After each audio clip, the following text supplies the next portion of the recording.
Welcome back, Bear fans, to the Windy City Bears Network. I'm your host, RC. Today I'm doing a quick video on Montez Sweat, his year review. I've already did a year review on Caleb Williams and Swift. I'm going to continually do one on all of our starters and some of our rookies moving forward. But today we're going to focus on Montez Sweat and getting into that. So we traded for Montez a year and a half ago. A lot of Bear fans, most Bear fans were upset that we gave up a second-round pick for him. Most of you guys were saying, oh, man, we should have traded for Chase Young. And the Niners only gave up a third-round pick. And he went to San Francisco and didn't do anything. Then he signed a one-year deal with New Orleans and didn't do anything. And I believe he's still a free agent. But we traded for Montez. A lot of Bear fans were upset and saying, oh, well, his contract's up at the end of the year. What if we don't re-sign him? Ryan Poe's got that deal done in less than a week. I want to say in a couple of days, and he's making good money, $25 million a year. But coming into the trade and our defense, he changed everything. He was dynamic. He was explosive. He had 6.5 sacks for us. He made a Pro Bowl, his first Pro Bowl that year.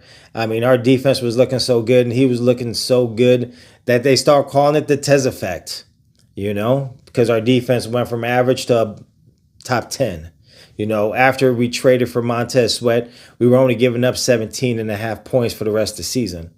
So we were a top-tier unit. And going into last season and how well our defense played, we had super high expectations for our defense and super high expectations for Montez Sweat. And he had a down year.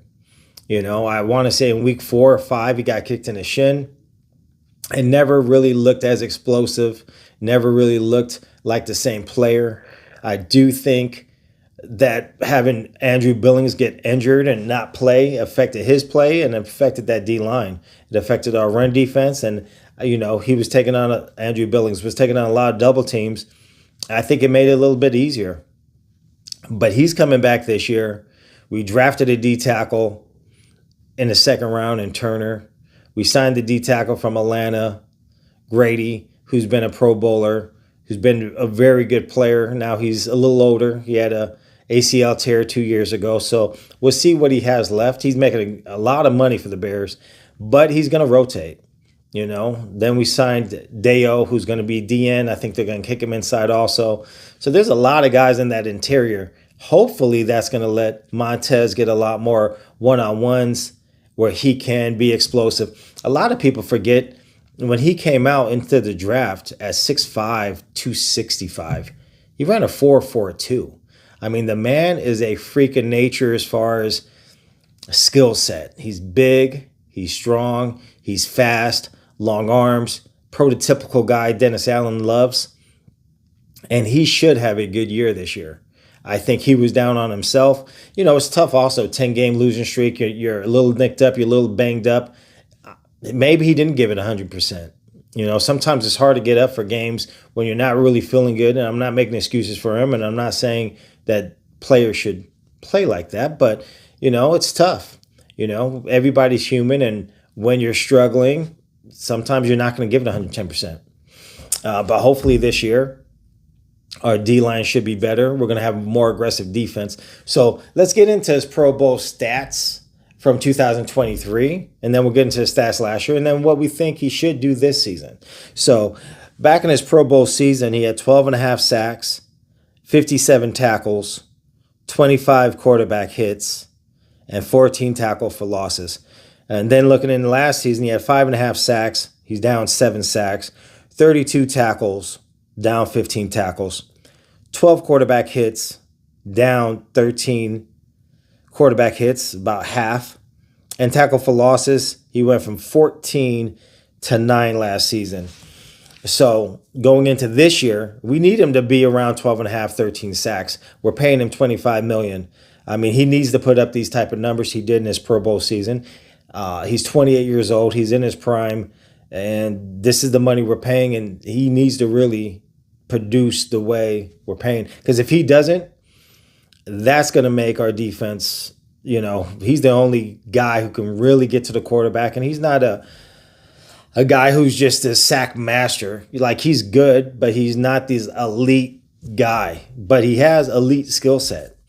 So hopefully Dennis Allen and this coaching staff is going to get more out of him, hold him accountable, push him.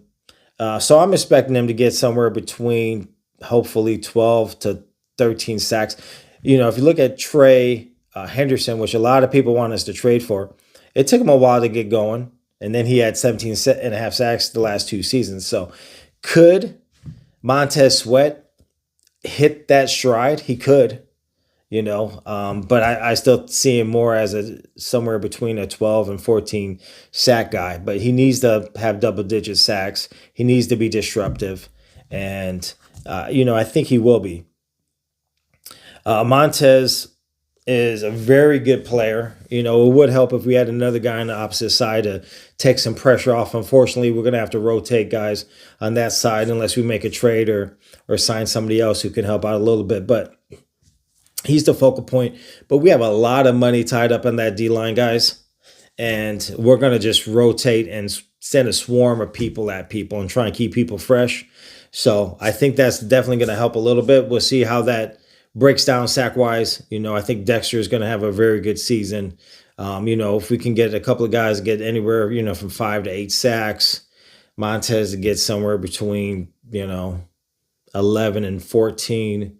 We need to get our sack totals up. It'd be nice to be in the 50s.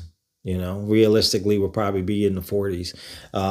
But Montez has Pro Bowl ability, and it's time for him to start being a consistent player, consistent Pro Bowl player. So if you disagree with my views on Montez and what you saw on film last year, like I said, he didn't look the same after the injury, not making excuses. His press conference, he said he didn't play well. He knows he needs to play a lot better.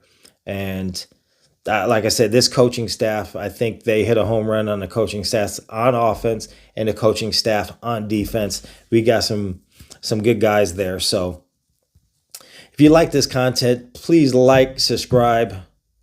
And until next time, Bear fans, bear down.